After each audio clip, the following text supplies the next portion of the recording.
I'd rather go to hell than go back to my ex. I'd rather drink vomit than go back to my ex. Yeah. Okay, wait. I have heard you. Now listen to my tale worth telling and let's see if you will change your perspective. When I met Nick, it was a very trying time in my life. I was working at the bank and my branch was so busy that we had a canopy outside for the crowd. We were situated right in the heart of the market. I kept making mistakes at work because all the customers were traders and traders were impatient. If you count their money more than once, they will complain. If you take time to update their accounts on the system, they will complain. They will not allow you concentrate. And so almost every day I will make a mistake of overpaying or underpaying a customer because they will not calm down long enough for me to count their money thoroughly. They are always in a hurry to get back to their stores to continue their business. So you have to be quick and efficient. If not, they will rush you to make a mistake. That day, I overpaid the customer again. I knew it was Chukuma. I paid him with higher bills and mistakenly added 100,000 naira extra. Imagine. I ran to his store immediately. Guess what? It was locked. They said he had traveled for his father's burial in the village. I did not have 100,000 naira to balance my account, so I did the only thing an incompetent staff would do. I wept. Hot tears were just rolling down my cheeks. I could lose my job for this. It was Nick who walked past me and saw my tears. "Banker," he said, "What happened?" Of course, I recognized him. He was one of the rare kind ones. He was always patient with me. He treated me with respect and tipped me well after his transaction. As I tried to explain, tears began to roll again. I overpaid Chukuma 100,000 naira and now he's not in his shop. Is that why you're crying? Please clean your tears. A pretty girl like you should not cry unless it is for joy. Come, follow me to my shop. I will give you the money. Don't worry. I'll collect it from Chukuma when he returns. Dry your tears. And true to his word, he gave me the money and saved my job that day. So as expected, anytime Nick came to the bank, I did my best to attend to him. Before long, we became friends. We began to talk over the phone. We began to visit. We began to go out. I must tell you, Nick was not just a regular trader. He was not formally educated. He did not even have high school education before he went to learn his line of business with his master in Aba Market. But he speaks English well, not just well. Sometimes he corrects my tenses. Well, he could also read and write, and I was just okay with that. But let me tell you, Nick can love. He is the minister of care and kindness. My roommates Joy and Jane, who are twins by the way, were really impressed by how Nick showed affection towards me. He was so considerate, bringing gifts for my friends when he came to visit. He loved to cook, and when he came over, he would be the one in the kitchen. If humility was a person, and he is doing so well, this was someone who had over 200 million in his bank account in my bank, and he had other bank accounts beside my bank. I saw the way the account officers always marketed him, and I knew what that meant. However, he was very prudent. He had only one car, a black Toyota 4Runner 2016. He owned a neat quiet 3-bedroom bungalow. He had 2 studio rooms at the back where his apprentices who learned his trade were staying. Even when he was home, you wouldn't know it. The only television he had in his house was because of me. It is only when I'm around that it comes on. Nick concentrated on business alone. No friends, just business partners. And lastly, Nick was a prayer warrior. In his church, he was the head of the prayer band, and he told me that he did not know how to sleep throughout the night without waking up to pray. Our relationship was great. Nick had asked to see my parents, and I knew he wanted to take us to the next level. My work was also improving. I was making little or no mistakes, and I had finally been promoted. But everything came to a standstill when Joy and Jane's brother, Kingsley, came back from the US. He was an IT guru, and he told me that it was love at first sight for him. He was very confident, extremely smart, and he was staying with us at the apartment in his sister's room while he tried to get a job. This guy was truly breathtaking. He was tall, dark, handsome, and he knew it. On the first date we went out, he told me how lucky I was that he was attracted to me because he has always heard about me from his sisters before coming. He promised to help me reach my potential. He told me the plans he had for me, and working in the bank was not part of it. He would have told me to resign, but he needed funds to survive until he resumed his work. Everywhere I went with Kingsley, heads turned. He was truly a sight for sore eyes. I could even see the envy in other women's eyes when they saw I had such a hunk on my arms. He was knowledgeable about everything. If you brought up President Trump, he would talk about it as though he had worked in the White House. If you raised topics about the war in Israel, he would break it down so clearly. I was truly impressed. Nick did not know much more than business, and I could see the difference between an exposed, self-aware gentleman and a local trader. Now, I was not the one who called him a local trader. It was Jane and Joyo. They sat me down as soon as Kingsley showed interest in me. Jane started first. "Come, Mary, you need to think about your life. It is high time you left that trader and focus on this intellectual who is ready for you. We have spoken with him and he is ready to settle down. You want to marry Nick, but who will help your children with their homework? Now that Nick has traveled to China for business, this is the time to let go. Let him go back to the village and choose a wife there. You have a second class in statistics and you have a master's in computer mathematics. What are you doing with an illiterate trader? You are too much for him." Look, Joy took over.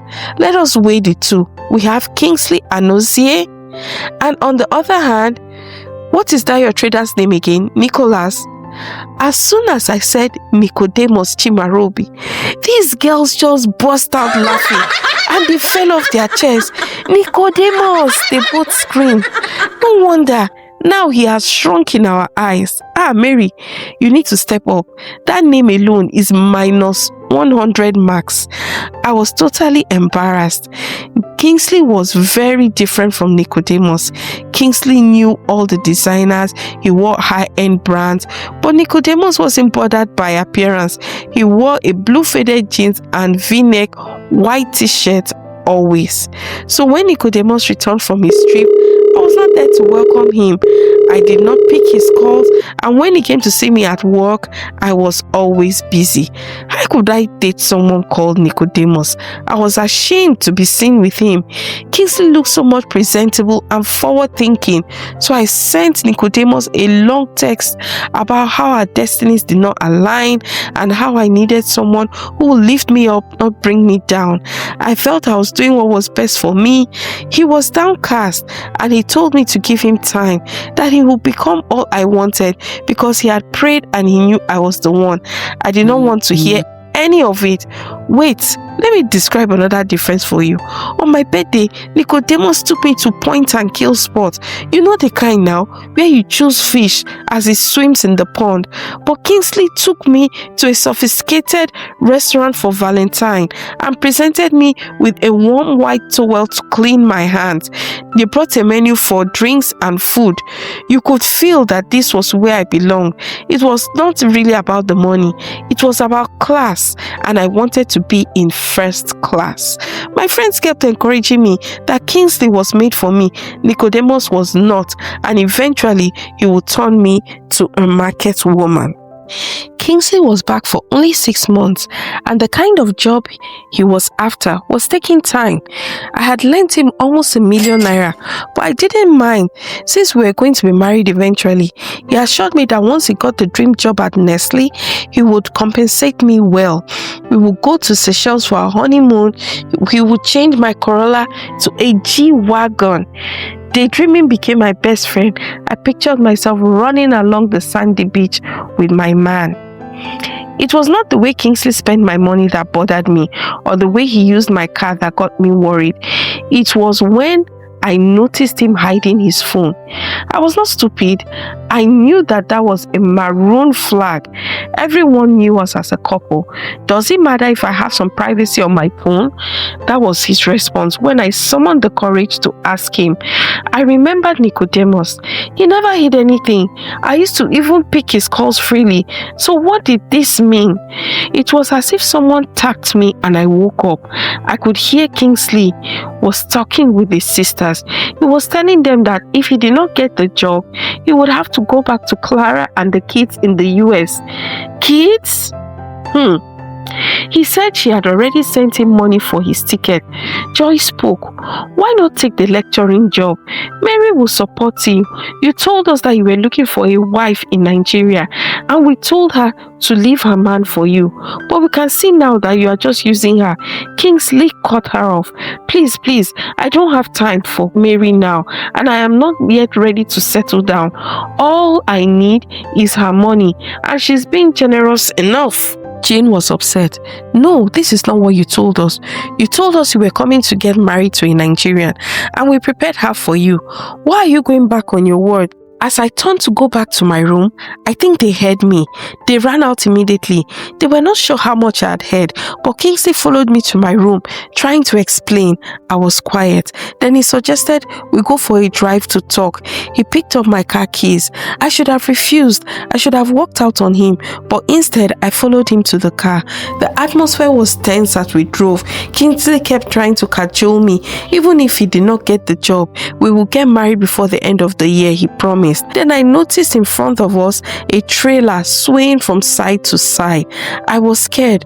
Kingsley stopped, but he did not listen, and then he tried to overtake, and the last thing I knew, the container fell. There was a screech and there was a crash. Surprisingly, I was still conscious, but immobile. I saw Kingsley at the driver's seat. He was alive, just a scratch on his head. He unfastened his seatbelt and looked over at me. He did not call my name. Then he did the worst thing I have ever witnessed. He reached past me, grabbed my bag, broke the window, crawled out, and left me alone to my fate. I tried to stay awake. I could not, and everything went blank. When I woke up 3 days later, he was sitting beside me. I thought I was in heaven.